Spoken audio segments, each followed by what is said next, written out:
ఇర్మియా గ్రంథం 9వ అధ్యాయము 17, 18 వచనాలు కలిసి చదువుకుందాం. సైన్యములకు అధిపతి యెహోవా ఇలాగు సెలవిచ్చుచున్నాడు, ఆలోచింపుడి, రోదనము చేయు స్త్రీలను కనుగొనుడి, వారిని పిలువనంపుడి, తెలివిగల స్త్రీలను కనుగొనుడి, వారిని పిలువనంపుడి. మన కన్నులు కన్నీళ్లు విడిచినట్లుగాను, మన కన్నురెప్పల నుండి నీళ్లు ఒలుకున్నట్లుగాను వారు త్వరపడి మనకు రోదన ధ్వని చేయవలను. ఇక్కడ విషయం ఏంటంటే, పోయిన వారు నేర్చుకున్నాం కదా, ఇర్మియా గ్రంథం 9వ అధ్యాయము, విలాప వాక్యంలో 3వ అధ్యాయము. ఎవరి కోసం ప్రార్థన చేయాలని ఉంది బైబిల్లో? పిల్లల ప్రాణం కొరకు, పసిపిల్లల ప్రాణం కొరకు రేమోట జామున లేచి ప్రార్థన చేయము. అట్లా ప్రార్థన చేసిన ఇద్దరు స్త్రీలు ఎవరు? వాళ్ళిద్దరు హన్నా చేసింది. ఇంకొక స్త్రీ ఎవరు? ఇంకొక స్త్రీ. ఇద్దరి గురించి నేర్చుకున్నాం పోయిన వారం. హన్నాను స్త్రీ ఒకటి ఉంది, కరెక్టే. ఇంకొక స్త్రీ ఎవరు? ఇంత త్వరగా మర్చిపోతే ఎట్లా? మోషే తల్లి అయిన యాకెబేదువు ఏం చేసింది? 3 నెలలు వాడిని దాచిపెట్టే క్రమంలో ఆ తల్లి ఎంత ప్రార్థన చేసి ఉండొచ్చో కదా. 3 నెలల తర్వాత వాడిని విడిచిపెట్టే క్రమంలో కూడా ఎంత ప్రార్థన చేసి ఉండొచ్చు. ఇది మనం పోయిన వారం నేర్చుకున్న ఇద్దరు స్త్రీలు. అయితే ఈరోజు అంశం ఏంటంటే, తెలివిగలిగిన స్త్రీలను కనుగొనుడి, వారిని పిలవనంపుడి. సంఘంలో అనేకులు ఉంటారు స్త్రీలైన వారు, కానీ దాంట్లో తెలివిగలిగిన వారు కొందరే. అందరూ తెలివిగలిగిన వారు కారంటే భౌతికంగా తెలివితేటలు ఉండొచ్చేమో, కానట్లేదు. కానీ ఇక్కడ ఇర్మియా భక్తుడు చెప్తా ఉన్నాడు కదా, ఎందుకంటే అప్పటికే వీళ్ళు చెరలోనికి వెళ్ళిపోవడానికి సిద్ధంగా ఉన్నారు. ఇర్మియా కాలంలో ఇర్మియా ప్రవక్త దాదాపు 40 సంవత్సరములు సువార్తను ప్రకటిస్తూనే ఉన్నాడు. ఇప్పటికైనా మీరు మీ విగ్రహాలను విడిచిపెట్టి దేవుని వైపు తిరగండి. అనేక మార్లు ఆ దేవుడు చెప్తా ఉంటాడు, నీ పెందల కన్నా లేచి నేను ప్రవక్తలు మీ యొద్దకు పంపినా మీరు వారి మాట వినలేదు.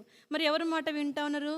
దేవుడు పంపని ప్రవక్తల మాటలు వాళ్ళు వింటా వచ్చారు. మన ఎప్పుడు బైబిల్ స్టడీ ఎప్పుడో ఏమో చూసాం మనం ఇర్మియా గ్రంథంలోనే. చూడండి, ఇర్మియా గ్రంథము ఫాస్టింగ్ ప్రేయర్, సంఘ ప్రార్థన, 23వ అధ్యాయము. ఇర్మియా గ్రంథము 23వ అధ్యాయము 30, 31, 32 వచనాలు. కాబట్టి తమ జతవాని యొద్ద నుండి నా మాటలను దొంగలించుచు ప్రవక్తలకు నేను విరోధిని, ఇదే యెహోవా వాక్కు. స్వేచ్ఛగా నాలుకలను ఆడించుకొనుచు దేవోక్తులను ప్రకటించు ప్రవక్తలకు నేను విరోధిని, ఇదే యెహోవా వాక్కు. మాయా స్వప్నములను ప్రకటించి వాటిని చెప్పుచు అబద్ధముల చేతను మాయా ప్రగల్భత చేతను నా ప్రజలను దారి తొలగించే వారికి నేను విరోధినై ఉన్నాను, ఇదే యెహోవా వాక్కు. నేను వారిని పంపలేదు, వారికి ఆజ్ఞయలేదు, వారి జనులకు ఏమాత్రమును ప్రయోజనకారులు కారు, ఇదే యెహోవా వాక్కు. అయితే ఈ అబద్ధ ప్రవక్తలు, దేవుడు పంపని ప్రవక్తలు చెప్పే విషయం ఏంటంటే, చూడండి ఇక్కడ ఇర్మియా గ్రంథము 8వ అధ్యాయము, ఇర్మియా గ్రంథము 8వ అధ్యాయము 11వ వచనం, 10వ వచనం నుంచి చదువుకుందాం. 10వ వచనం కూడా అల్పులేమి గనులేమి అందరూ మోసము చేసి దోచుకుని వారు, ప్రవక్తలేమి యాజకులేమి అందరూ వంచకులు. సమాధానం లేని సమయమున సమాధానం అని వారు చెప్పుచు నా జనుల గాయమును పైపైన మాత్రమే బాగు చేయుదురు. ఇది వీళ్ళ మాటలు విన్నారు కాబట్టి వాళ్ళకి భయం లేదు. దేవుని ప్రజలకు ఏం లేదు?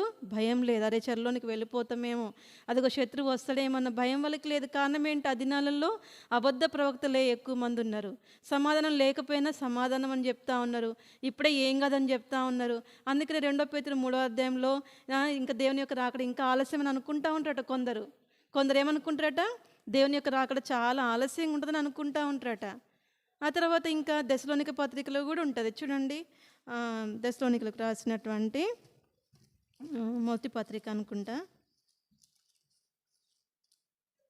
మొదటి దశలోనికలు రాసిన పత్రిక 5వ అధ్యాయము 5వ వచనం, 1, 2 వచనాలు. సహోదరులారా, ఆ కాలములను గూర్చియు ఆ సమయములను గూర్చియు మీకు వ్రాయనక్కర్లేదు. రాత్రి వేళ దొంగ ఎలాగొచ్చునో అలాగే ప్రభుదినం వచ్చునని మీకు బాగుగా తెలియను. లోకులు ఏమంటున్నారట? నెమ్మదిగా ఉన్నది, భయమేమీ లేదని చెప్పుకొనుచుండగా గర్భిణీ స్త్రీకి ప్రసవేదన వచ్చినట్లు వారికి ఆకస్మికంగా నాశనము తటస్థించును గనుక వారు ఎంత మాత్రము ఇది కారణం. ఏం కాదు, శత్రువు వచ్చినప్పుడు చూసుకుందాం. నేను కూడా చిన్న వయసులో ఏమనుకునేదాన్ని తెలుసా? అప్పట్లో ఇక 2000 సంవత్సరం వచ్చిందంటే ఇక దేవుని రాకడ వస్తుందని అప్పట్లో చెప్పేటోళ్ళు. నేను అనుకున్న చదువుకున్న బాధ తప్పిద్ది, నేను ఇంటర్ వచ్చేసరికల్లే 2000 సంవత్సరం వస్తుంది అంటే ముందు నుంచే ఎందుకు భక్తి? కరెక్ట్గా చచ్చిపోయే సమయంలో ప్రభువా పాపిని క్షమించండి అయిపోలేదు. ఎందుకు సండే స్కూల్లో మనం స్టోరీస్ వింటూ ఉంటాం కదా, ఇట్లా అనుకునేదాన్ని.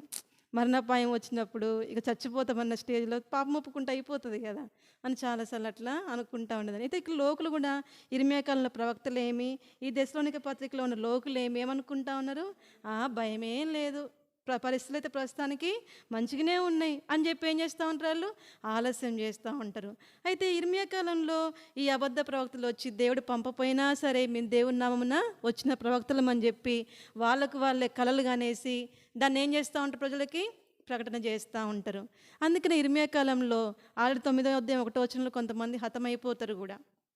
హతలేని వారిని గూర్చి నా కన్నీరు దివారాత్రములు ఏరులై పారుచున్నదని అంటాడు ఇర్మియా భక్తుడు. ఆయన ఏడుస్తూనే చెప్తా ఉన్నాడు ఏమనంటే, మీరు త్వరగా స్త్రీలను కనుగొనండి. ఏ స్త్రీలను?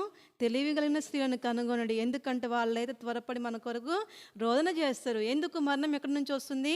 కిటికీల గుండా ప్రవేశిస్తూ ఉంది. అది పసిపిల్లల మీదను యవనుల మీదను పడుతుంది. కాబట్టి సమయం లేదు, ఇక సమయము లేదు. కాబట్టి త్వరపడి మన కొరకే రోదన ధ్వని చేయాలని చెప్పి చెప్తా ఉన్నాడు. ఇక్కడ మనం తెలివి కలిగినటువంటి స్త్రీలలో ఒక స్త్రీని మనం చూడొచ్చు. ఎవరామె చెప్తారా? మన బైబిల్ స్టడీలో కూడా చెప్పారు. తెలివి కలిగినటువంటి స్త్రీలలో ఒక స్త్రీ మోషే భార్య కాదు, దగ్గరకు వచ్చిన మిరియాము లక్షణాల్లో తెలివిగలిగిన స్త్రీ అని కూడా ఒకటి చెప్తారు కదా, మనం చెప్పారు కదా. మనం కూడా పోయిన వారని చెప్పుకున్నాం, ఎంత తెలివిగలిగింది కదా మిరియాము అని చెప్పి. ఇప్పుడు మిరియాము కూడా త్వరపడకపోతే, ఇప్పుడు ఆ బాక్స్ పోయింది ఎవరి దగ్గరికి, అది ఏమంటుంది దాన్ని, జమ్ము పెట్టే ఎవరి దగ్గరకు పోయింది, ఫరూక్ మాత దగ్గరకు పోయింది. కొంచెం కనుక మిరియాము ఆలస్యం చేస్తే ఆ బాబుని ఎవరికి అప్పగించేది, రాజకుమార్తె అక్కడ ఉన్న దాదులకే, ఎవరికి, వాళ్ళ దగ్గర ఉండే వాళ్ళకి అప్పచెప్పేది కావచ్చు. వాళ్ళ చేతులలో పడితే మోషేకి చిన్నప్పటి నుంచి దేని విషయాలు తెలిసేవేనా, వాక్యాలు తెలిసేయేనా, మోషే నాయకుడు అయ్యేవాడా? అస్సలు కాకపోయేవాడు. మిరియాము అక్కడ ఏం చేసింది, త్వరపడ్డది. అందుకే తెలివైన స్త్రీలు ఏం చేస్తారంటే జాగు చేయరు, త్వరపడతారు. ఏ సందర్భాల్లో త్వరపడాలా, ఏ సందర్భాల్లో త్వరపడకూడదు, కొన్ని విషయాలు ఉంటాయి బైబిల్లో మనకి. వినే విషయంలో తొందరపాటు ఉండాలా, మాట్లాడే విషయంలో నిదానం కలిగి ఉండాలా. తర్వాత విస్తారమైన పనులు పెట్టుకొని కూడా మనం తొందరపాటులోనికి వెళ్ళిపోకూడదు. ఇట్లా కొన్ని విషయాలు ఉంటాయి మనకి. అయితే తెలివి కలిగినటువంటి స్త్రీలలో ఈ మిరియాము ఒకటి ఏం చేసింది, తెలివి కలిగి నడుచుకుంది. ఇంకొక స్త్రీ గురించి కూడా చెప్పుకోవచ్చు. ఎవరు ఆ స్త్రీ? ఆమె గురించి కూడా చెప్పుకున్నాం సిస్టర్స్ మీటింగ్లో. అబీగయీలు కూడా త్వరపడి ఉంటుంది మీకు బైబిల్లో. అబీగయీలు పనివాడు చెప్పిన సమాచారం విని త్వరపడింది.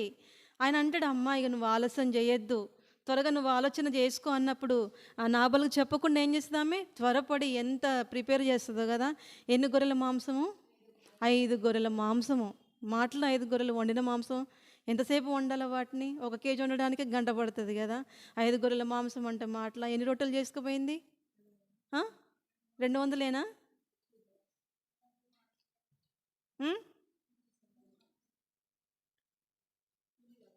రొట్టెలు. ఎన్ని రొట్టెలు తీసుకుపోయింది? ఎన్ని అంజూర పడలు తీసుకుపోయింది?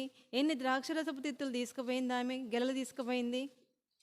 కనీసం అధ్యాయం అని తెలుసా ఎక్కడ ఉంటుంది అది? ఏమీ చెప్పక త్వరపడి 200 రొట్టెలు, 2 ద్రాక్షరసపు తిత్తులు, వండిన 5 గొర్రెల మాంసము, 5 మానికలు వేచిన ధాన్యము, 200 అంజూర పళ్ళను గాద్దబముల మీద వేయించి తీసుకుపోద్ది. అక్కడ అబీగయీలు కూడా త్వరపడకపోతే, అబీగయీలు కూడా సమూయేలు గ్రంథం 1వ సమూయేలు దొరికిందా?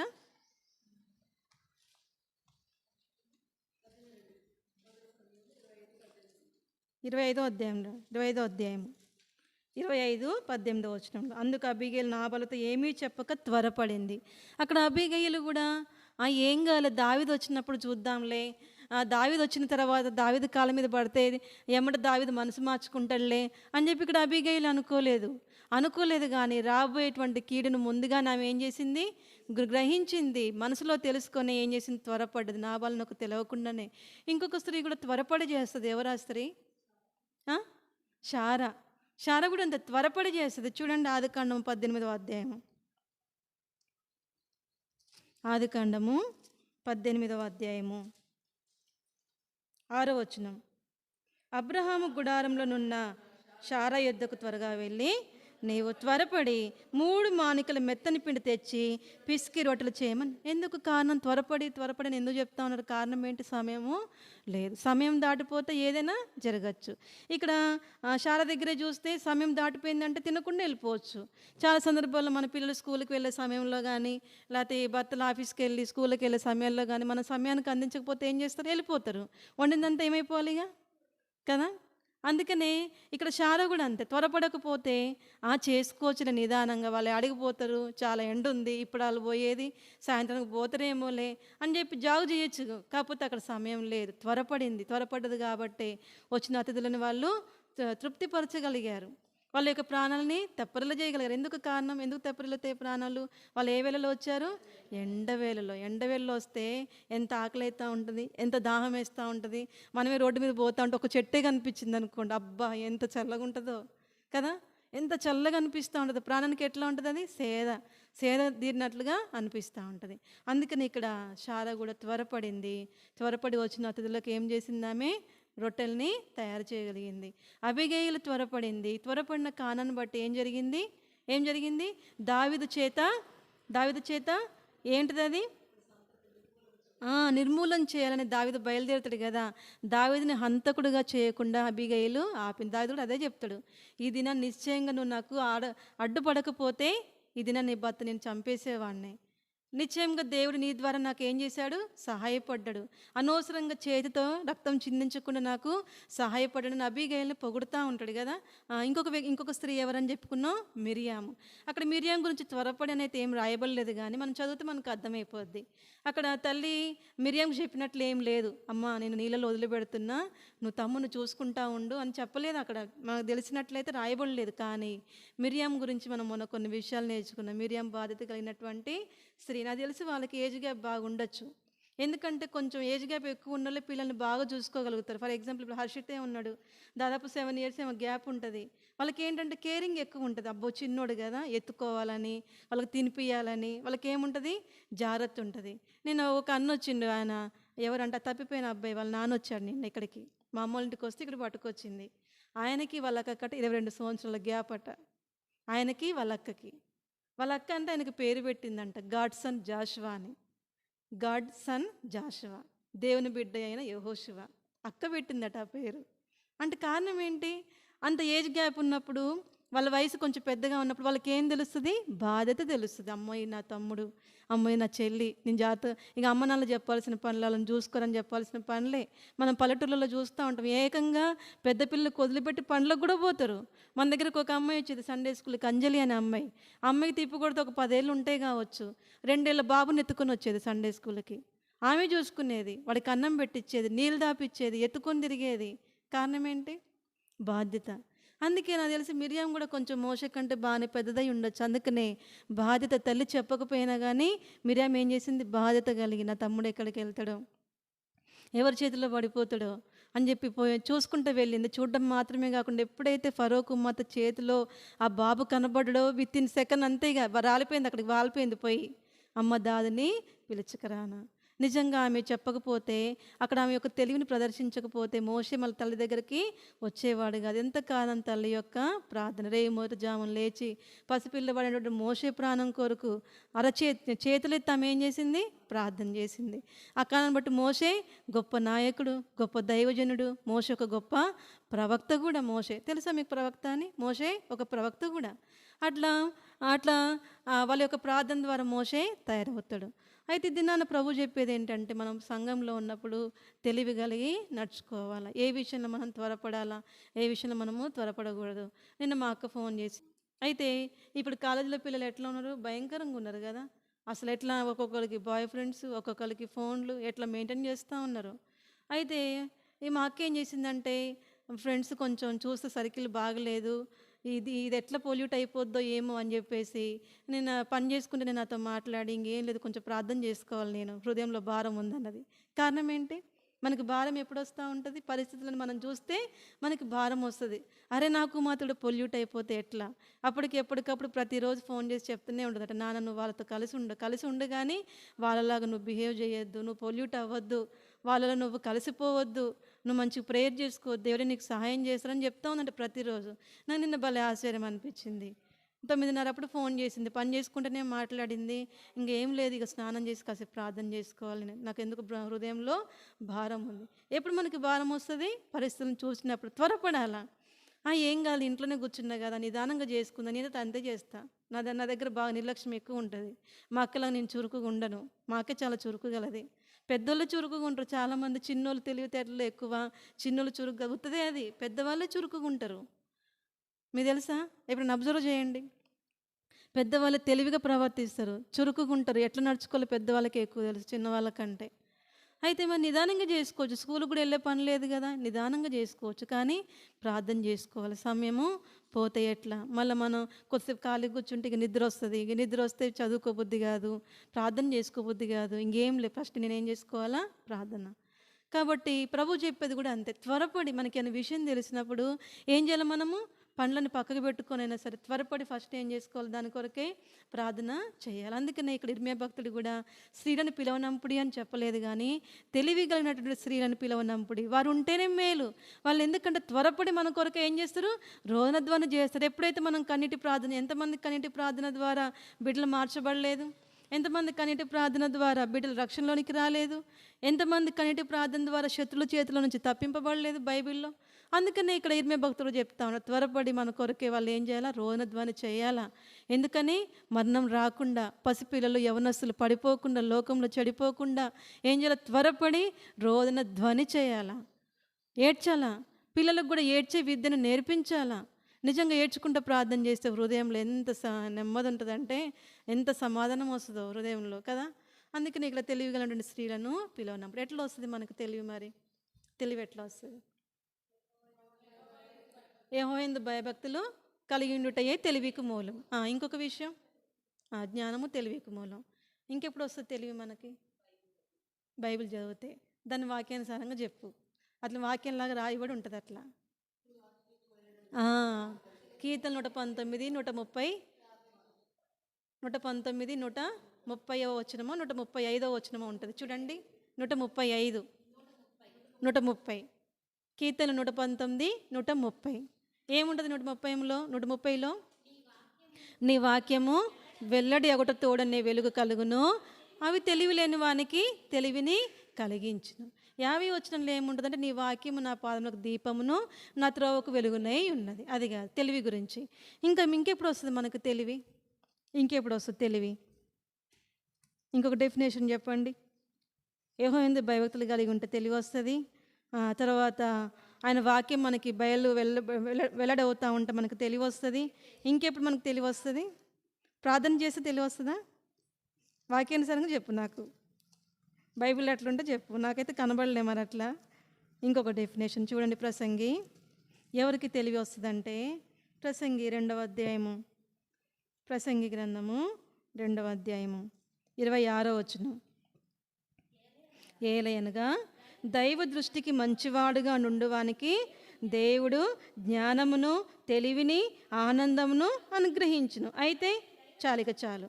ఏలయనగా దైవ దృష్టికి మంచిగా ఉండువానికి. ఎవరైతే మనం దేవుని యొక్క దృష్టిలో, దైవ దృష్టి అంటే అర్థం దైవం అంటే దేవుడు. దేవుని యొక్క దృష్టిలో మనం మంచి వారంగా కనబడితే మనం పెద్ద ప్రయాసపడాల్సిన పనులు. దేవుడే మనకి జ్ఞానమును, తెలివి జ్ఞానము రెండు కూడా 2 బొమ్మలు లాంటివి. ఒక్కొక్క ఆయనకి 2 బొమ్మలు, తెలివి జ్ఞానం. తెలివేమో ఇక్కడ వస్తుంది, జ్ఞానం ఎక్కడ వస్తుంది? హృదయంలో నుంచి వస్తుంది. జ్ఞాన హృదయం అని ఉంటుంది బైబిల్లో. చూసారు ఎప్పుడైనా? హృదయం గురించి ఉంటుంది. లోబడే తత్వం కానీ, జ్ఞానం కలిగి నడుచుకుంటాం కానీ, ఇదంతా హృదయ సంబంధమైందే. అందుకని మనం యాకోబు పత్రికలో పోయిన సరే మనం నేర్చుకున్నాం 3వ అధ్యాయంలో. పైనుండి వచ్చే తెలివి గురించి లేదు అక్కడ. ఏముంది? పైనుండి వచ్చే జ్ఞానం. ఎప్పుడైనా సరే దేవునికి సంబంధించిన జ్ఞానం హృదయ సంబంధమైంది, భౌతిక సంబంధమైంది ఎంత మాత్రం కూడా కాదు. ఎప్పుడైతే మనం హృదయ సంబంధమైన జ్ఞానం కలిగి ఉంటామో అప్పుడు ఆటోమేటిక్గా దేవుడు మనకి ఏమి ఇస్తాడు? తెలివిని కూడా అనుగ్రహిస్తాడు. తెలివికి జ్ఞానంకి తేడా ఏంటి చెప్తారు ఎవరన్నా? నాకు సరిగా తెలియదు, నాకు తెలిసింది ఇప్పుడు చెప్తా. మీకేమైనా తెలిసి చెప్పండి. తెలివి అంటే ఇంగ్లీష్లోనేమో నాలెడ్జ్ అని ఉంది, జ్ఞానం అంటేనేమో విజ్డమ్ అని ఉంది. విజ్డమ్కి నాలెడ్జ్కి ఏంటి డిఫరెన్స్?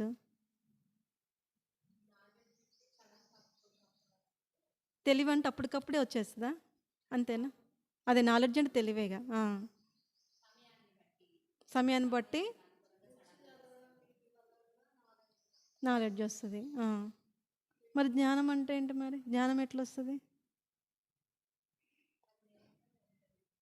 జ్ఞానం అందరికి ఉంటుందా? హృదయ సంబంధమైన జ్ఞానం, హృదయ సంబంధమైన జ్ఞానం. మనకు బైబిల్ ఎక్కడ చదివినా సరే అంతా హృదయ సంబంధమైంది, భౌతిక సంబంధమైన జ్ఞానము కాదు. ఏంటి తెలివికి జ్ఞానానికి డిఫరెన్స్ ఏంటి?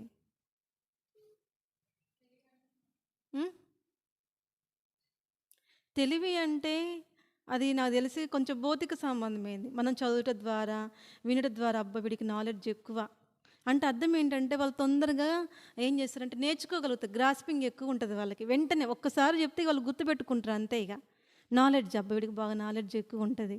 మరి జ్ఞానం అంటే, విజ్డమ్ అంటే ఏంటి? ఆ తెలివిని ఎట్లా ప్రదర్శించాలో అదే జ్ఞానం. నాకు తెలిసినంత వరకు తెలివి అందరికీ ఉంటుంది, కానీ అందరి తెలివితేటలు అన్ని విషయాల్లో పనికి రావు. సమయానికి అనుకూలంగా ప్రవర్తించేదే జ్ఞానము. తెలివి అందరికీ ఇప్పుడు ఒక విషయం పట్ల ఒక అవగాహన ఉంటుంది. ఎట్లా మెలగాలి? ఆ జ్ఞానం కలిగి నోరు తెరుచును. తెలివి కలిగి నోరు తెరవచ్చుగా. జ్ఞానం అనేది హృదయ సంబంధమైనది. జ్ఞానం కలిగి నోరు తెరిస్తే ఏమొస్తాయి? హృదయ సంబంధమైన మాటలే వస్తాయి. హృదయం నిండిన దాన్ని బట్టి నోరు మాట్లాడను. ఒకవేళ హృదయం, మన యొక్క హృదయము దేవుని యొక్క జ్ఞానంతో నింపబడితే దేవుని గురించిన మాటలు మనం ఉపదేశించగలుగుతూ ఉంటాం. ఏంటి దేవుని గురించిన జ్ఞానం అంటే? అదే చదువుకున్నాం కదా, మొట్టమొదటిది పవిత్రమైనది, సమాధానకరమైనది, మృదువైనది, సులభంగా లోబడినది, కనికరముతో మంచి ఫలములతో నిండుకున్నది, వేషధారణ పక్షపాతం లేనిదినై ఉన్నది. ఇదే జ్ఞానము. ఈ జ్ఞానాన్ని మనం హృదయంలో పెట్టుకుంటే జ్ఞానం కలిగి ఆమె నోరు తెరచును, ఆమె ఉపదేశం చేస్తుంది. మన హృదయంలో జ్ఞానం లేకపోతే, దేవుని గురించిన ఎరుక మనకి లేకపోతే మనం ఎట్లా బోధిస్తాం? వచ్చిన వాళ్ళకి ఎట్లా నోరు తెరిచి వాళ్ళకి ఉపదేశం చేయగలుగుతాం? నాకు తెలిసినంత వరకు మాత్రమే ఇది. నేను అది కరెక్ట్గా చెప్పట్లేదు. దేవుడు ఒక్కొక్కరికి ఒక్కొక్క బయలుపరిపిస్తాడు. వచ్చే వారానికి మీరు చెప్పండి, జ్ఞానానికి తెలివికి డిఫరెన్స్ ఏంటో మీరు ఒక్కొక్కళ్ళు మీ భావం చెప్పొచ్చు. తప్పేం లేదు. బైబిల్ అనేది చాలా సముద్రం లాంటిది. ఎన్నంటే అన్ని అనుభవాలు వస్తాయి, ఎన్నంటే అన్ని ఆలోచనలు వస్తాయి. ఒక్కొక్కరికి ఒక్కొక్క బయలుపరుపు. ఒక వాక్యం మీద 100 మంది చెప్పినా చాలా డిఫరెంట్ అంశాలు వస్తూనే ఉంటాయి. ఇది బైబిల్ యొక్క ఏమంటారు దాన్ని, గొప్పతనం ఇది. కాబట్టి మీకు తెలిస్తే చెప్పండి. తెలివి జ్ఞానం రెండు కూడా ఎట్లాంటివి అంటే ఒక్కొక్క ఆయనకి రెండు వైపుల బొమ్మలు లాంటివి. తెలివి జ్ఞానం కలిగి ఉంటే ఆటోమేటిక్గా తెలివి ఉంటుందిలే, కానీ ఉట్టిగా తెలివి ఉండి జ్ఞానం లేకపోతే మళ్ళీ అది కూడా వ్యర్థమే. తెలివి ఉంటుంది చాలాసార్లు. ఇప్పుడు ఫర్ ఎగ్జాంపుల్ బాగా చదువుకున్నాం, అయిపోయింది. ఇప్పుడు కాంపిటేటివ్ ఎగ్జామ్స్ వచ్చినాయి. చదవడం అంతా ఒక ఎత్తు అయితే కాంపిటేటివ్ ఎగ్జామ్లో ప్రజెంట్ చేయడం ఇంకొక ఎత్తు. అక్కడ ఏం కావాలా? జ్ఞానం కావాలా. ప్రజెంట్ చేసే సమయంలో జ్ఞానం కావాలా, నేర్చుకునే సమయంలో టాలెంట్ కావాలి, తెలివి కావాలా, గుర్తుపెట్టుకోవడం ఎక్కువ గుర్తుపెట్టుకోవడం, ఎట్లా వస్తే ఎట్లా చేయాలి అని చెప్పి గుర్తుపెట్టుకోవడము తెలివి. దాన్ని కరెక్ట్గా సమయానుకూలంగా ప్రజెంట్ చేయడమే జ్ఞానం. మనం బాగా చదివే సమయంలో మనకి ఇక పేపర్ చూడంగానే అబ్బా నాకు ఇది వచ్చేస్తుందని అనిపిస్తుంది. కొంచెం డిఫరెన్స్ కూడా చాలా చోట్ల సేమ్ ఉంటుంది, కానీ చిన్న మాటతో కూడా డిఫరెంట్ ఉంటుంది. అది పట్టించుకోం, ఫస్ట్ చూసుకుంటాం ఇది నాకు వచ్చిందే కదా అని బబ్లింగ్ చేస్తాం, అయిపోయి ఆడ మార్కు పోయినట్టే. కారణం ఏంటి? అక్కడ ప్రజెంట్ చేసే విషయంలో ఏం పోయింది? జ్ఞానం లేదు. నాకు తెలిసినంత వరకు ఇది. మీకు తెలిస్తే మీరు చెప్పండి. కాబట్టి ఒక కాయనికి ఆ తెలివిను జ్ఞానమును ఒక బొమ్మ బొరుసువి లాంటివి అనమాట. కాబట్టి ఎప్పుడైతే తెలివిగా ఉన్నటువంటి స్త్రీలు ఉంటారో వాళ్ళకి ఆటోమేటిక్గా జ్ఞానం కూడా ఉంటుంది. ఏ సమయంలో ఏడవాలా, ఏ సమయంలో ఏడవకూడదు. కొంతమంది సమయానికి అనుకూలంగా ఏడవరు చాలామంది.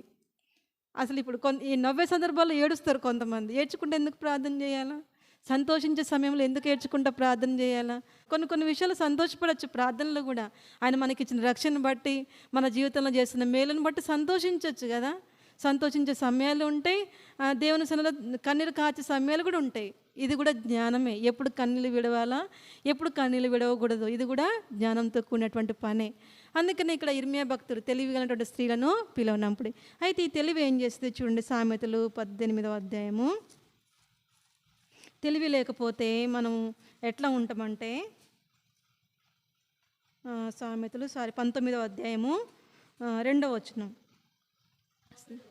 ఒకడు తెలివి లేకుండా మంచిది కాదు, తొందరపడి నడుచువాడు దారి తప్పిపోను.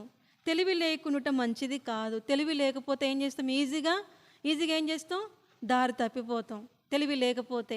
అందుకే ఇక్కడ ప్రభు చెప్తాడు, ఒకటి తెలివి లేకుండా మంచిది కాదు, తొందరపడి నడుచువాడు దారి తప్పిపోను. అందుకనే నువ్వు తెలివికై మొరపెట్టిన ఎడలా అని ఉంటుంది. చూడండి సామెతల గ్రంథము 2వ అధ్యాయము 3వ వచనం. సామెతలు 2వ అధ్యాయం.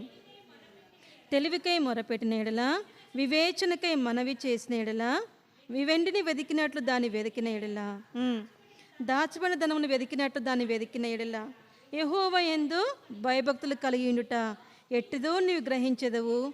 దేవుని గుర్చిన విజ్ఞానము నీకు లభించును.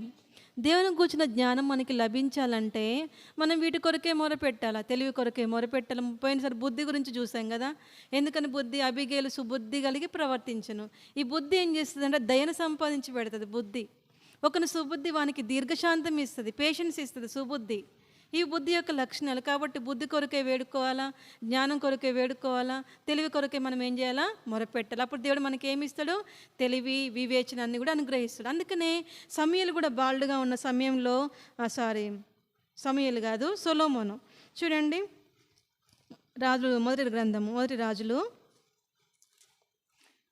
మొదటి రాజులు 3వ అధ్యాయంలో గిబియోన్ అన్న ప్రాంతంలో ఉన్నప్పుడు దేవుడు స్వప్నమందు సొలొమోనుకు ప్రత్యక్షమై, నైనా సొలొమోనా, నీకు ఏం కావాలి సొలొమోనా అని చెప్పేసి అడిగినప్పుడు ఇక్కడ ఒక మాట చెప్తాడు సొలొమోను. ఏమనంటే చూడండి 8 చాలరా, అది కాదు 8, 9 వచనాలు. నీ దాసుడైన నేను నీవు కోరుకున్న జనుల మధ్య ఉన్నాను.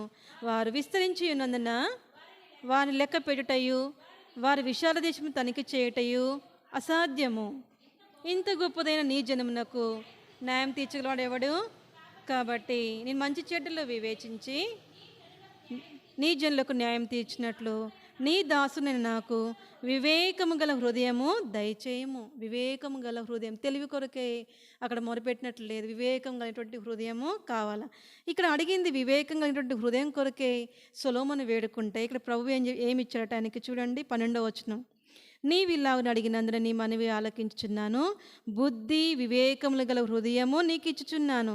పూర్వీకులలో నీ వంటి వాడు ఒకడును లేడు, ఇక మీదట నీ వంటి వాడు ఒకడును ఉన్నాడు. ఎప్పుడైతే హృదయ సంబంధమైనటువంటి వివేకము, హృదయ సంబంధమైనటువంటి జ్ఞానము దేవుడు సొలొమోనుకి ఇచ్చాడో ఆటోమేటిక్గా సొలొమోను ఏమైపోయాడు తెలుసా, జ్ఞానవంతుడు అయిపోయాడు. అందుకే 9వ అధ్యాయంలో షేబ దేశపు రాణి ఆయన యొక్క జ్ఞానం గురించి విని ఏం చేస్తుంది, ఆయన దగ్గరికి ఆయన్ని సందర్శించడానికి వస్తుంది అనమాట. వచ్చినప్పుడు ఇక్కడ షేబరాణి కొన్ని చూస్తుంది, ఆయన దగ్గర ఉన్న విషయాలు చూస్తుంది. 4వ వచనంలో షేబరాణి సొలొమోను యొక్క జ్ఞానమును అతడు కట్టించిన మందిరమును చూస్తుంది. చూచి 6వ వచనంలో అంటది, రాస్తూ ఇట్లా నేను ఏమని, నీ కార్యములను గూర్చియు జ్ఞానమును గూర్చియు నా దేశముందు నేను వినిన మాట నిజమే, అయినను నేను వచ్చి కనులార చూడక మునుపు ఆ మాటలు నమ్మక యుంటిని, ఉన్నదానిలో సగమైనను నాతో చెప్పబడలేదని ఇప్పుడు నేను తెలుసుకొని ఉన్నాను. నీ జ్ఞానమును నీ భాగ్యమును నేను వినిన దానిని బహుగా మించి ఉన్నవి. షేబ దేశపు రాణి సొలొమోను యొక్క జ్ఞానాన్ని కీర్తిస్తూ ఉంది.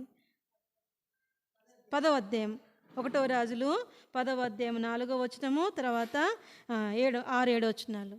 సొలొమోను, ప్రవ్వా నేను బాలుడను కదా, ఇన్ని కార్యములను జరిగించాలంటే నాకు వివేకం సరిపోదయ్యా, నాకు జ్ఞానం సరిపోదు, కాబట్టి నాకు జ్ఞానం ఇస్తే చాలు, నాకు వివేకము ఎప్పుడు ఎట్లా నడుచుకోవాలా, ఎవరితో ఎట్లా మాట్లాడాలా, వివేకాన్ని నాకు ఇస్తే చాలని చెప్పి అక్కడ సొలొమోను అడిగినట్లు చూస్తాం.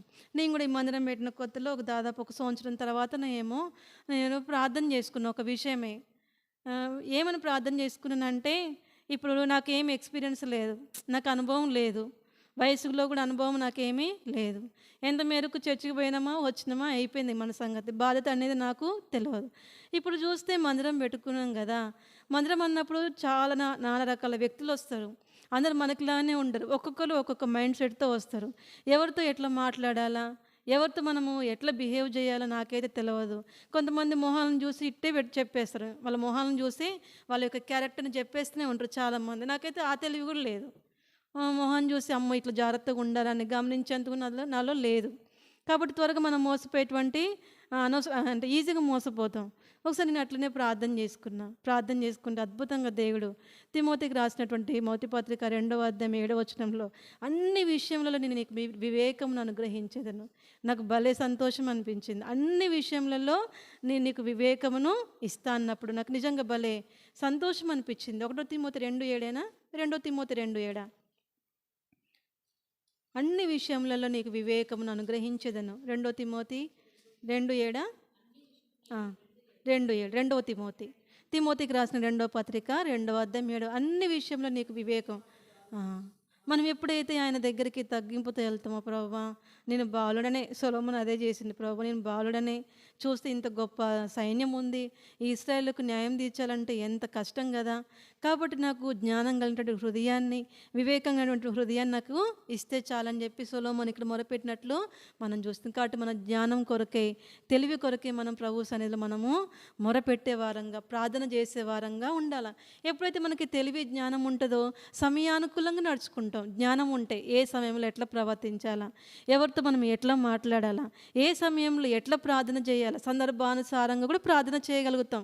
ఇదంతా తెలివికి జ్ఞానానికి సంబంధించినటువంటి మాటలు. అయితే ఇక్కడ గుణవంతురాలైనటువంటి స్త్రీ కూడా ఆమె ఎంతో జ్ఞానవంతురాలు. చూడండి సామెతలు 31వ అధ్యాయము. జ్ఞాన హృదయం అనేది ఎంతో ప్రాముఖ్యమైనది. సామెతలు 31వ అధ్యాయము.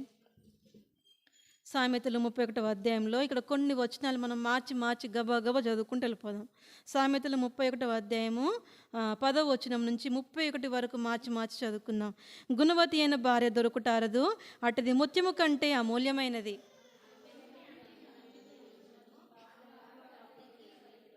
ఆమె తాను బ్రతుకు దినము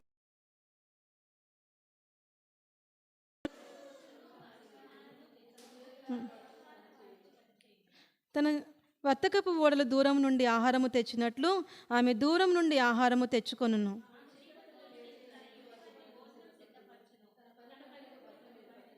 ఆమె పొలమును చూచి దానిని తీసుకొనును. తాము కూడబెట్టిన ద్రవ్యము పెట్టి ద్రాక్ష తోట ఒకటి నాటించును.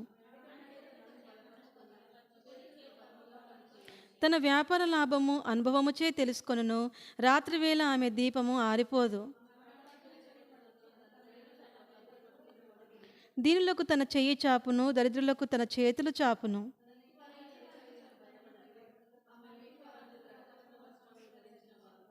ఆమె పరుపులను సిద్ధపరచుకొనును. ఆమె బట్టలు సన్నని నారబట్టలు, రక్తవర్ణపు వస్త్రములు.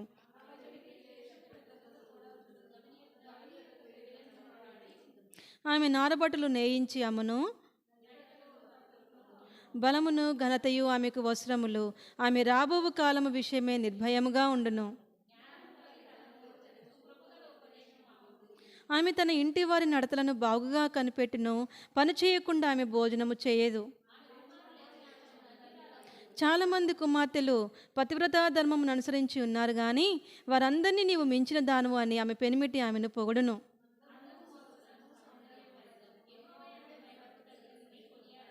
చేసిన పనిని బట్టి అటు దానికి ప్రతిఫలం ఏదగును. గౌనుల యొద్ద ఆమె పనులు ఆమెను కొనియాడును. ఇది గుణవంతురాలైనటువంటి స్త్రీ గురించి. ఈ గుణవంతులైన స్త్రీకి ఏమున్నది? జ్ఞానం ఉన్నది. ఎప్పుడు ఎట్లా నడుచుకోవాలా, ఎప్పుడు లెగాలా, ఇంట్లో పని చేసే వాళ్ళకి బత్యం అంటే ఏముంది కింద? పనిని ఏర్పరచడం. ఎవరికి ఏ పని ఇవ్వాలా, ఎందుకని వాళ్ళ దగ్గర చాలామంది సర్వెంట్లు ఉండొచ్చు. ఎవరు ఏ పని చేయాలో పెందలకన్నా లేచి ఎవరికి ఏ పని అప్పగించాలో పనిని అప్పగించడం, తన స్వహస్తాలతో బట్టలు నేయడం. ఆమె యొక్క ఇంకొక ప్రాముఖ్యమైన విషయం ఏంటంటే పని చేయకుండా ఆమె భోజనము చేయదు. ఒకసారి మేము ఇక్కడికి వచ్చి షిఫ్ట్ అయిన కొత్తలో మా అమ్మ వాళ్ళ ఇంటికి రెంటుకున్నాం. పొద్దుటిపూట పిల్లల్ని పంపించి ఇక తిందామని పెట్టుకుంటే పని చేయనొల్లని వాడు భోజనం చేయకూడదు. ఈ స్వరం వినిపిస్తూ ఉంది. పని చేయనొల్లని వాడు భోజనం చేయకూడదు. ఇది సండే స్కూల్లో కండత వాక్యం. అక్కడ నేనే ఇచ్చా పిల్లగాళ్ళకి.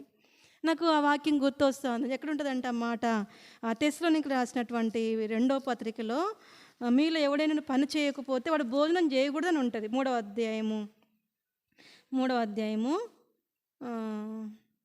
పని చేయనొల్లని వాడు భోజనము చేయకూడదు. 2వ తెస్సలోనికే 3వ అధ్యాయము 10వ వచనం.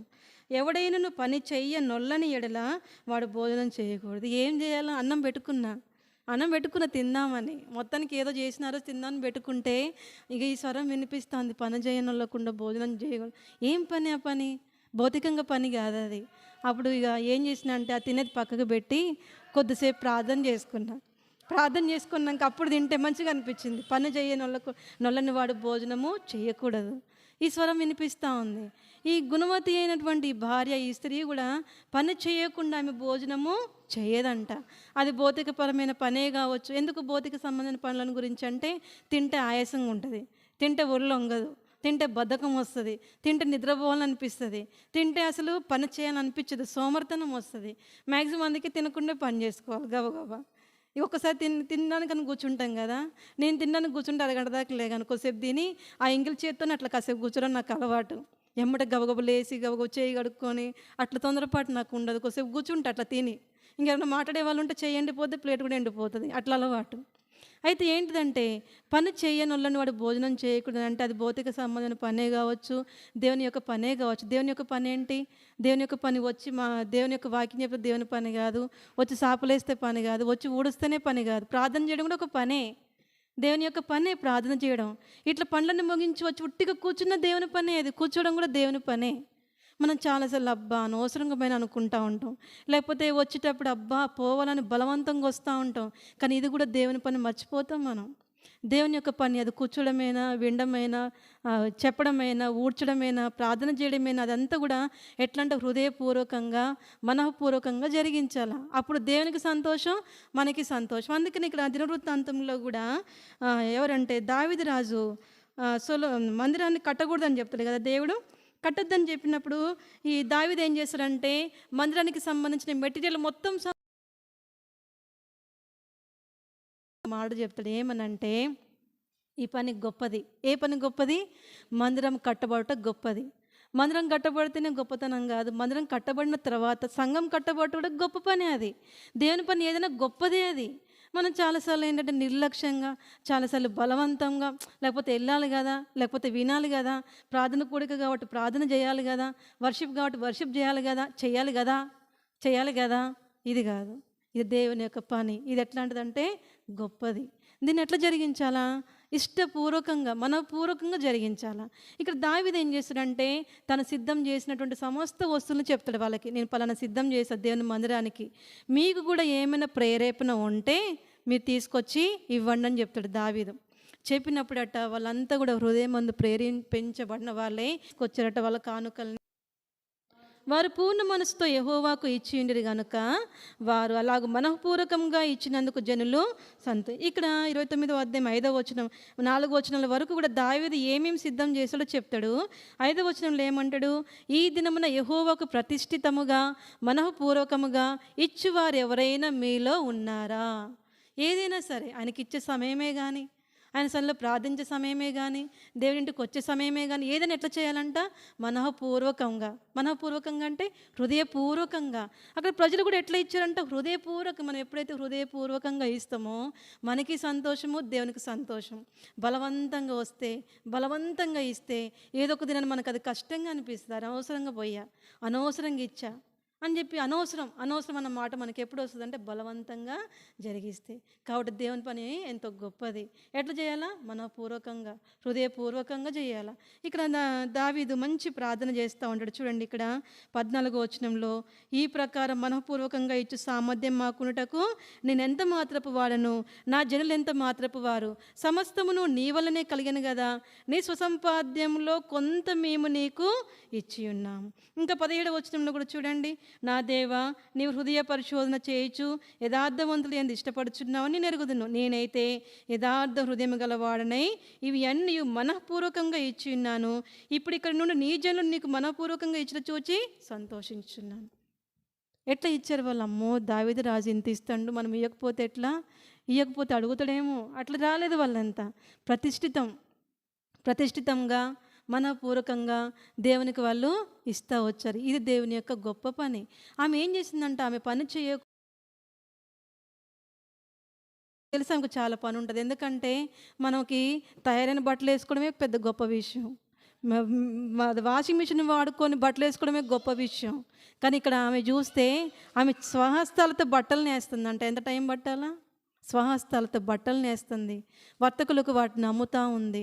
ఇంకొక శ్రేష్టమైనది ఏంటంటే ఆమె నారబట్టలు ధరించుకున్న స్త్రీ. నారబట్టలకు ఉన్న ప్రత్యేకత మనం పోయినసారి చూసాం. ఏంటి నారబట్టలు దేనికి సాదృశ్యం? నారబట్టలు విడిచిన పడుచువాడని ఒకటి చదివిన మార్కు సువార్తలు అప్పట్లో. నారబట్టలు దేనికి సాదృశ్యం? నారబట్టలు ఘనతకు, ఇంకా ధనవంతులు వేసుకునే బట్టలు నారబట్టలు, ఇంకా యాజకులు వేసుకునే వస్త్రాలు నారబట్టలు, ఇంకా ఏంటి నార బట్టలు? ఆ? అధికారానికి గుర్తు. ఇంకా నార బట్టలు అవి ఎంతో. హర్షిత్ వదిలే, ఏం కదా, వదిలే, కూర్చుంటలే, వదిలేసి ఏమనలే. ఇంకా దేనికి సాదృశ్యం నారబట్టలు? నారబట్టలు పరిశుద్ధతకు సాదృశ్యం, నారబట్టలు రక్షణకి సాదృశ్యం, నారబట్టలు దేవదూతలు ధరించుకునే వస్త్రాలు. అవి మీరు చాలాసార్లు పాత నిబంధన చదువుతూ ఉంటే నారబట్టలు ధరించుకున్న పడుచువాడని ఉంటుంది. తర్వాత యేసుప్రభు కూడా చనిపోయి తిరిగి లేచిన తర్వాత ఈ శిష్యులు స్త్రీలు పోయినప్పుడు ఆ యేసుప్రభు యొక్క తల వైపున ఒకవాడు, ఇటువైపున ఇంకొకటి కూర్చుంటారు. దేవదూతలు, ఇద్దరు దేవదూతలు. ఇంకొక సువార్తలు ఏముంటుంది? రాయి ఇట్లా దొర్లింపబడి ఉంటుంది. దొర్లింపబడిన రాయి మీద ఒక దేవదూత కూర్చున్నట్లు ఉంటాడు బైబిల్లో, పడుచువాడు. వీళ్ళంతా కూడా ఏ వస్త్రాలు వేసుకుంటారు? నారబట్టలు. నారబట్టలు ఎంతో శ్రేష్టమైన, ఎవరు పడితే వాళ్ళు వేసుకునేటివి కాదు. నారబట్టలు ఘనతకు సాదృశ్యం, నారబట్టలు పరిశుద్ధతకు సాదృశ్యము, నారబట్టలు నీతిక్రియలకు సాదృశ్యము, నారబట్టలు ఎంతో శ్రేష్టమైనవి. ఆమె యొక్క వస్త్రములు ఎట్లాంటివి అంటే, ఆమె నారబట్టలు వేసుకునే స్త్రీ. ఆమె తన స్వహస్తాలతో ఏం చేస్తూ ఉంది? వాటిని నేస్తూ ఉంది. అందుకనే నిర్గమకాండంలో మోషే అరణ్యంలో సంచరించే సమయంలో దేవుడు ప్రత్యక్ష గుడారాన్ని ఏర్పాటు చేయమంటాడు కదా. ప్రత్యక్ష గుడారంలో ఎన్ని ఉంటాయి? మొత్తం ఎన్ని పార్ట్స్ ఉంటాయి? 3 పార్ట్స్ ఉంటాయి. ఏమేమిటి అవి? ఆవరణము, పరిశుద్ధ స్థలము, అతి పరిశుద్ధ స్థలము. ఆవరణం దగ్గర ఏం చేసుకోవాలా? కడుగుకోవాలి. బళ్ళు అర్పించడమైనా సరే, వాళ్ళు స్నానం చేసుకోవడమైనా, కాళ్ళు కడుక్కోవడమైనా చేయాలా. ఒక అతి పరిశుద్ధ స్థలంలోనికి ఎప్పుడు వెళ్ళాలా? సంవత్సరానికి ఒక్క మారు మాత్రమే అతి పరిశుద్ధమైనటువంటి స్థలంలోనికి వెళ్ళాలి. యాజకుడు మాత్రమే వెళ్ళాలి. ఆ యాజకుడు ఎట్లా పోవాలి? ఎట్లా పడితే అట్లా పోతాడు. ఆ యాజకుడు ఏం చేయాలా? తన కొరకు తాను కూడా ప్రతిష్ఠ చేసుకొని శుచిపరుచుకొని అప్పుడు ఏం చేయాలా? లోపలికి ప్రవేశించాలా. అయితే ఆ ప్రత్యక్షపు యొక్క గుడారం నిర్మించే సమయంలో కూడా ఒక 2 వ్యక్తులకి మందిరం యొక్క పన్ను అప్పగేశారు. ఎవరు వాళ్ళిద్దరు?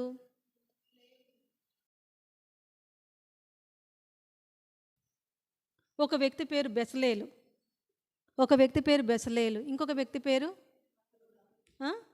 హూరు అన్న పేరు మీదనే వస్తుంది. చూస్తారు ఎవరైనా దొరికిద్దా ఇప్పుడంటే? ఇప్పుడు నిర్గమకాండంలోనే ఈ మాట ఉంటుంది. చూడండి, నిర్గమకాండం 31వ అధ్యాయము 1-2 వచనాలలో.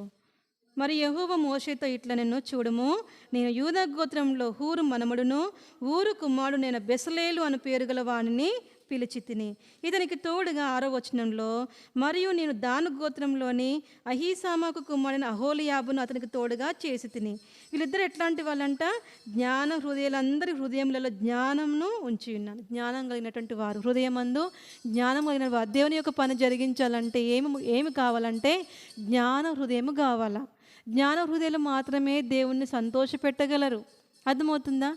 కాబట్టి జ్ఞాన హృదయం కలిగిన వారినే ఈ మందిరం యొక్క పనికి ఏర్పరచుకుంటూ, మన స్త్రీలు ఎట్లా ఉన్నారంట చూడండి. నిర్గమకాండము, ఇదే నిర్గమకాండం 35వ అధ్యాయము 25-26 వచనాలు. మరియు వివేక హృదయము గల స్త్రీలందరూ తమ చేతులతో తాము వడికిన నీల ధూమ్ర రక్తవర్ణములు గల నూలును, సన్ననార నూలును తెచ్చిరి. ఏ స్త్రీలు జ్ఞాన హృదయం గలవారై ప్రేరేపింపబడిరో మేక వెంట్రుకలను వడిరి. ఇప్పుడు అర్థమైందా? అయితే మనం ఏం చెప్పుకోవచ్చు గుణవతైన భార్య గురించి అంటే, ఈమె జ్ఞాన హృదయం కలిగినటువంటి స్త్రీ.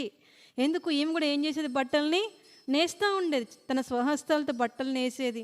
తన స్వహస్తాలతోనే బట్టలను వర్తకులకు అమ్మి వేసేది. పెందల కన్ను లేచి పని వాళ్ళకి భత్యం సిద్ధపరిచేది. తర్వాత తన యొక్క పిల్లల యొక్క నడతలను బాగుగా కనిపెట్టేది. తర్వాత తన యొక్క భర్త ఆ పెద్దలతో కలిసి కూర్చుండేవాడంట. కారణం ఏంటి? ఎందుకు కూర్చుంటారు పెద్దవాళ్ళతో కలిసి?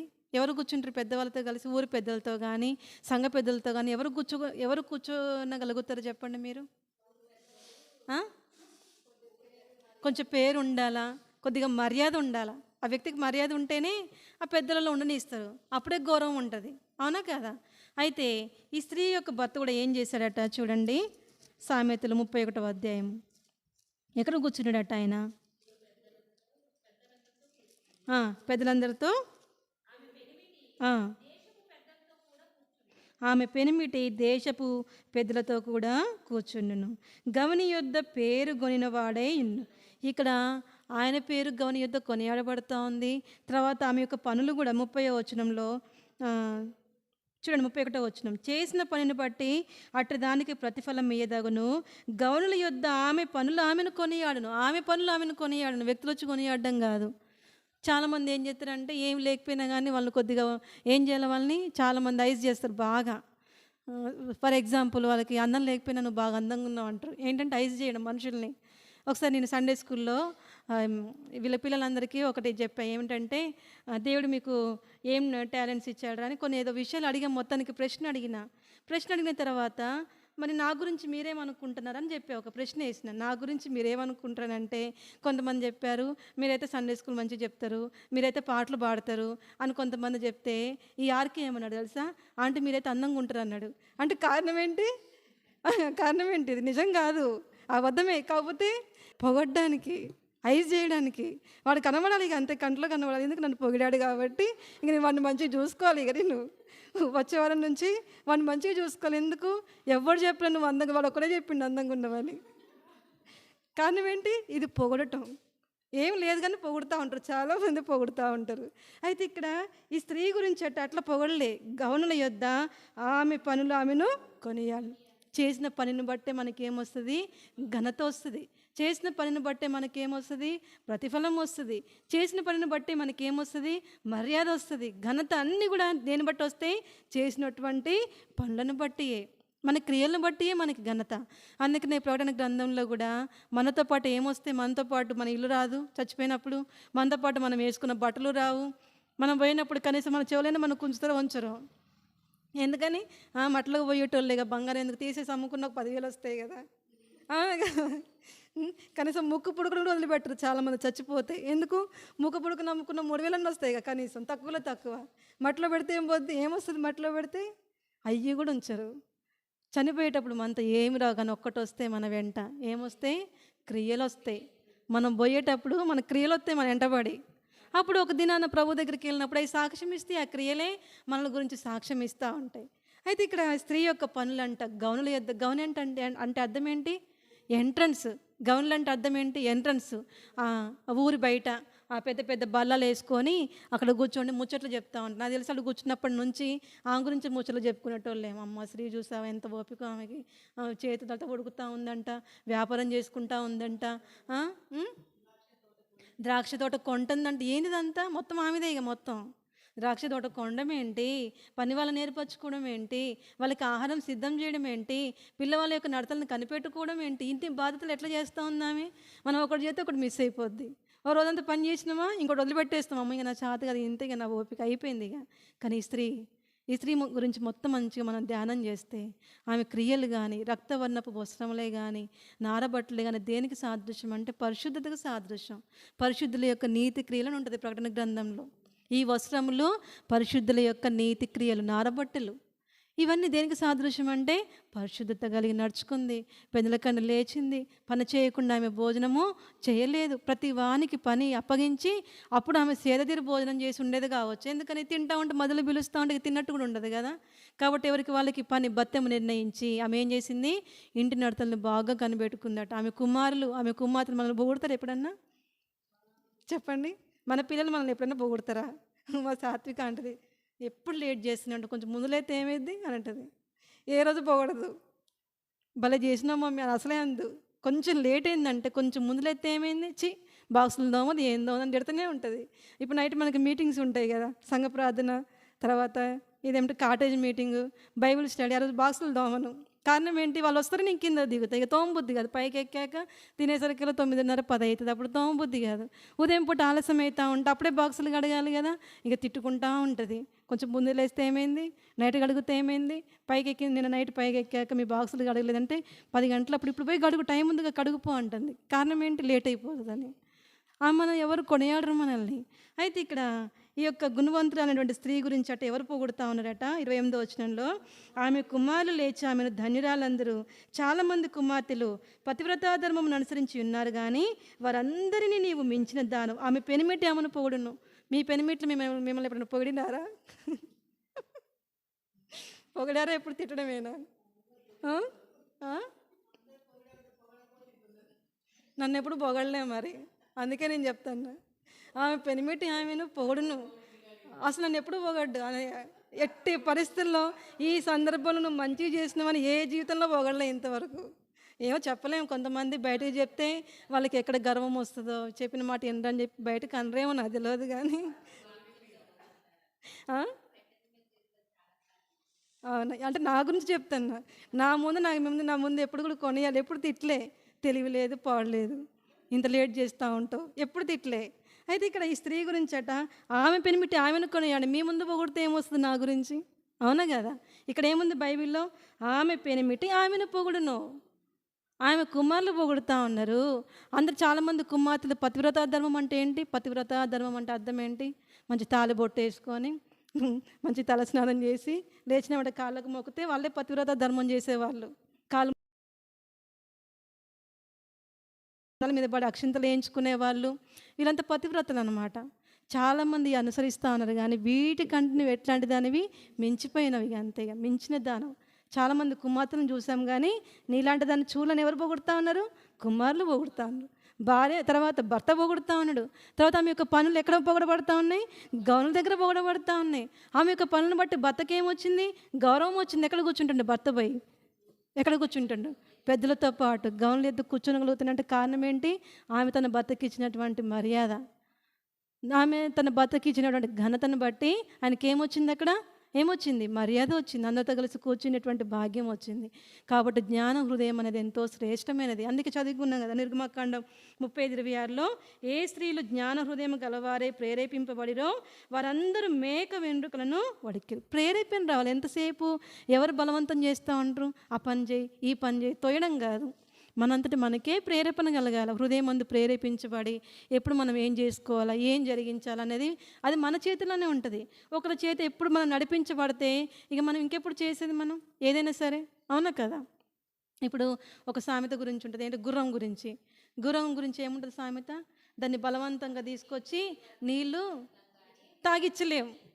ఇదే మన పరిస్థితి. కాబట్టి మనకి ఎప్పుడైతే జ్ఞాన హృదయం ఉంటుందో అప్పుడు బలవంతంగా మనం ఒక లాగాల్సిన పనులే, బలవంతంగా మనం ఒక నెట్టాడిసిన పని కూడా మనకి లేదు. జ్ఞాన హృదయం మనకి ఎప్పుడైతే ఉంటుందో అప్పుడు మనమే పనులు జరిగించుకుంటాం. జ్ఞానం కలిగి, వివేకం కలిగి మన పనులు మనం జరిగించుకున్నప్పుడు ఒక దినాన మనం ఆయన దగ్గరికి వెళ్ళినప్పుడు మన క్రియలు మన వెంట వస్తాయి. ఒక దినాన మన గురించి సాక్ష్యం చెప్తే ఆ క్రియలు, ఈమె ఇట్లా చేసింది, ఈయన ఇట్లా చేశాడు, పలానా వ్యక్తి ఇట్లా చేసింది, ఈమె జ్ఞానం కలిగి నడుచుకుంది అని చెప్పి మనకి ఎంత కీర్తి కదా, ఎంత మహిమ కదా. ఎంతసేపు మనం భౌతిక సంబంధమైన వాటి గురించే, ఏం బట్టలు వేసుకోవాలా, ఎట్లా రెడీ అవ్వాలా, ఎట్లాంటి ఆర్నమెంట్స్ వేసుకోవాలా. అయితే ఇక్కడ ప్రభువు చెప్తా ఉన్నాడు, అందం, మోసం, సౌందర్యము వ్యర్థము. మరి ఏది ముఖ్యము? అందం, సౌందర్యం లోక సంబంధమైన వాటికే పనిచేస్తుంది. కానీ యెహోవా యందు భయభక్తులు రాబోయే తరానికి కూడా పనిచేస్తుంది. ఒక దినాన పరలోకానికి వెళ్ళడానికి ఎంతో పని చేస్తుంది. అందుకే యెహోవా యందు భయభక్తులు కలిగినటువంటి స్త్రీ ఏమవుతుంది? కొనియాడబడుతుంది. కాబట్టి ప్రభువుకి ఎవరు కావాలంటే అందరిని రమ్మని చెప్పలే. ఇర్మియా గ్రంథం 9వ అధ్యాయంలో ఇర్మియా భక్తులు అందరిని రమ్మని చెప్పలే. తెలివి గల స్త్రీలను కనుగొనుడి. ఎక్కడున్నారో కనుగొనండి ఫస్ట్. వాళ్ళు తెలివి కలిగిన వారు. వాళ్ళకైతేనే తొందరపాటు ఉంటుంది, వాళ్ళకైతేనే త్వరపడతారు. వాళ్ళు త్వరపడి వెళ్ళిపోవడం కానీ, త్వరపడి ప్రార్థన చేయడం కానీ, త్వరపడి బైబిల్ చదువుకోవడం కానీ ఎవరికి ఉంటుంది? తెలివి కలిగినటువంటి స్త్రీలకే ఉంటుంది. అందుకే త్వరపడి మన కొరకే ఏం చేయాలా? తెలివి కలిగినటువంటి స్త్రీలు ముగ్గురు చూసాను త్వరపడే విషయంలో. ఎవరామె? మిరియాము త్వరపడింది, అబిగైలు త్వరపడింది. అబిగైలు దారుణం, ఇంకా భర్తకు తెలవకుండా త్వరపడ్డంటే మామూలు విషయం కాదు. భర్తకు తెలవకుండా 5 గొర్రెల మాంసం వండిపీయడం అంటే విషయమా? భర్తకు తెలవకుండా. వీళ్ళందరితో పోలిస్తే అబిగైలు ఇంకెంతో శ్రేష్ఠురాలు. ఆమె భర్తకు తెలవకుండా అంత మాంసం వండించడం ఏంటి, 200 రొట్టెలు తయారు చేయడం ఏంటి, 5 మానికలు వేచిన ధాన్యం అంటే 10 కేజీలు ధాన్యం ఏంటి, పేలాలు, ఆ దినాల్లో పేలాలు ఎక్కువ తినడానికి ఇస్తూ ఉండేటోళ్ళు. మీరు బాగా చదవండి పాత నిబంధనలో పేలాల గురించి ఎక్కువ ఉంటుంది. ఇంకేం సిద్ధం చేసింది? అంజూర పడలేంటి, ద్రాక్షరసపు తిత్తులేంటి, గెలలేంటి, ఇవన్నీ తెలవకుండా చేయడం అంటే అసలు ఎంత కష్టం అది. అది కూడా ఎట్లా చేసింది? త్వరపడ్డది, ఆలస్యం చేయలేదు, త్వరపడింది. గాద్దబల మీద వేయించుకుంది. ముందుగా పనివాడికి చెప్పింది, అరే నాయన నువ్వు ఫస్ట్ పో, వెనక నేను వస్తూ ఉంటాను చెప్పింది. కానీ తర్వాత ముందు పోయి మనం చదువుకుంటూ పోతే పనివాడు కనబడ్డు, ఫస్ట్ ఈమె కనబడిద్ది దావీదుకి. అర్థమైందా? ఇంటికి వెళ్ళక మీరు చదువుకోండి. 1 సమూయేలు 2వ అధ్యాయము 25వ అధ్యాయం మొత్తం చదువుకుంటూ పోండి. అప్పుడు ఏమంటుందంటే పనివాడితో చెప్పిద్ది, నాయన నువ్వు త్వరపడి నాకంటే నువ్వు ముందుగా పోయి అన్నీ తీసుకొని పో అని చెప్తుంది. కానీ అబిగయలే సాష్టాంగ నమస్కారం చేస్తుంది దావీదు ముందు పడి. అక్కడ పనివాడు వెళ్ళినట్టు కనబడదు మనకి బైబిల్లో. అంటే పనివాడిని పంపించింది, కానీ పనివాడి కంటే ఇంకా త్వరపడిపోయి ఉండొచ్చు దావీదు యొక్క కోపాన్ని అణచివేయడానికి. తర్వాత షారా అప్పటికి ఎన్ని సంవత్సరాల షారాకి? ఎన్ని సంవత్సరాలు? 89 సంవత్సరాల షారా. ఎంత ఎంత మనుగుల పిండి? 3 మానికల మెత్తని పిండి, అంటే 6 కేజీల రొట్టెలు. 6 కేజీల పిండి పిసికి 89 వయసులో రొట్టెలు చేయడం అంటే మామూలు విషయం కదా. ఆ విషయం కూడా ఆమె ఏం చేసింది? త్వరపడ్డది. త్వరపడకపోతే అతిథులు వెళ్ళిపోతారు. త్వరపడకపోతే అతిథులకి మనము ఆహారాన్ని ఇన్ టైంలో అందించలేము. మనం సరిగా అందించకపోతే వాళ్ళు ఎట్లా పోతారు చెప్పండి? వచ్చిన వాళ్ళు ఎండలో పడి వచ్చారు, మనం వాళ్ళకి సమయానికి ఇవ్వకుండా వాళ్ళని ఒట్టి చేతులతో పంపిస్తే పోయేటప్పుడు ఎట్లా పోతారు వాళ్ళు? మన ముందు మంచిగానే ఉన్నా ఎన్ని సనుక్కుంటూ పోతారు కదా హృదయంలో. అంత కష్టపడి ఎండలో పోతే కనీసం మినిమం సెన్స్ లేదా ఆమెకి? ఎట్లా పెట్టాలా, ఏమి ఇవ్వాలా, కనీసం సెన్స్ లేదా ఆమెకి? ఎంత తిట్టుకుంటా ఉంటారు, సనుక్కుంటూ పోతూ ఉంటారు కదా. అయితే ఇక్కడ షారా అట్లా చేయలేదు, త్వరపడింది. అతిథులు వచ్చినప్పుడు వాళ్ళు వెళ్ళిపోక ముందే వాళ్ళకి కావాల్సిన ఆహారం మొత్తాన్ని కూడా సిద్ధం చేసింది. వీళ్ళు తెలియగలిగినటువంటి స్త్రీలు. తెలివికి జ్ఞానానికి చాలా సంబంధం ఉంది. తెలివి జ్ఞానం, ఒక్కొక్క ఆయనకి 2 బొమ్మలు లాంటివి తెలివి జ్ఞానము. తెలివి అంటే ఏంటిదంటే అవి మనం గుర్తుపెట్టుకోవడానికి పనిచేస్తుంది. జ్ఞానము ప్రజెంట్ చేయడానికి పనిచేస్తుంది. ఏ సందర్భంలో ఎట్లా నడుచుకోవాలా, ఎప్పుడు దాన్ని ఎట్లా మాట్లాడాలి, ఈ విషయం గురించి ఎట్లా చర్చ చేయాలా, ఈ విషయం గురించి ఎట్లా మాట్లాడితే ఎదుటివాడికి మేలు, మనకి మేలు. సమయోచితమైన జ్ఞానం అని ఉంటుంది బైబిల్లో. సమయోచితంగా పలుకబడిన మాట అని ఉంటుంది బైబిల్లో. సమయోచితంగా అంటే సమయానికి అనుగుణంగా జ్ఞానము. అందుకనే ఈ సామెతల 31వ అధ్యాయంలో కూడా ఈ స్త్రీ ఎట్లాంటి స్త్రీ?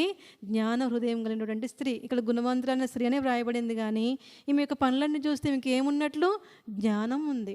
హృదయ సంబంధమైన జ్ఞానము, హృదయ సంబంధమైన లోబడే తత్వము. పోయినసారి మనం చూసాం, లోబోటు ద్వారా అలంకరించుకొని ఉంటా. లోబోటుకి ఆపోజిట్ ఏంటి? లోబడుట. దానికి ఆపోజిట్ ఏంటి? లోబడ నొల్లనితనం కదా, అంటే విధేయత ఉండదు. అందుకే మనకి మార్కు సువార్త 7:21 నుంచి లోపల నుండి ఏమొస్తాయి? లోపల నుండి అనగా మనుషుని యొక్క హృదయాలోచన ఎట్లా ఉంటుంది? దురాలోచనలు, దొంగతనములు, వ్యభిచారములు, కలహములు, మత్సరములు, క్రోధములు, అసూయలు, ఈ మత్తతలు, ఇవన్నీ ఎట్లా వస్తాయి? అహంభావము, అవివేకము. అహంభావం అంటే అర్థం ఏంటి? గర్వం. చెప్తే ఈయన ఇంక అంతే, అది అవును కదా. అహంభావం అంటే అర్థం ఏంటి? గర్వం. 7:21-22 ఈ లిస్ట్ అంతా ఉంటుంది. కాబట్టి జ్ఞానం అనేది హృదయ సంబంధమైనది. దేవుడు మనకు అందుకనే పైనుండి వచ్చే జ్ఞానం ఎంతో పవిత్రమైనదని యాకోబు పత్రికలో ఉంటుంది. తర్వాత కొలసీ పత్రికలో క్రీస్తు యొక్క జ్ఞానం గురించి కూడా ఉంటుంది. ఫిలిప్పీ పత్రిక 1వ అధ్యాయంలో కూడా జ్ఞానం గురించి ఉంటుంది. జ్ఞానం కలిగి మనం నడుచుకోవాలని చెప్పి చివరికి ఒక మాట చూసి మనము ముగించుకుందాం. జ్ఞానం గురించే ఈ మాటలు ఉంటాయి. ఫిలిప్పీ పత్రికలో కానీ కొలసీ పత్రికలో కానీ ఉంటుంది.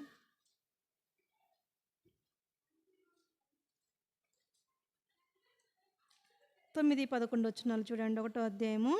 మీరు శ్రేష్టమైన కార్యములను వివేచింపగలవారగుటకు మీ ప్రేమ తెలివితోనూ సకల విధములైన అనుభవ జ్ఞానముతోనూ కూడినదై అంతకంతకు అభివృద్ధి పొందాలి.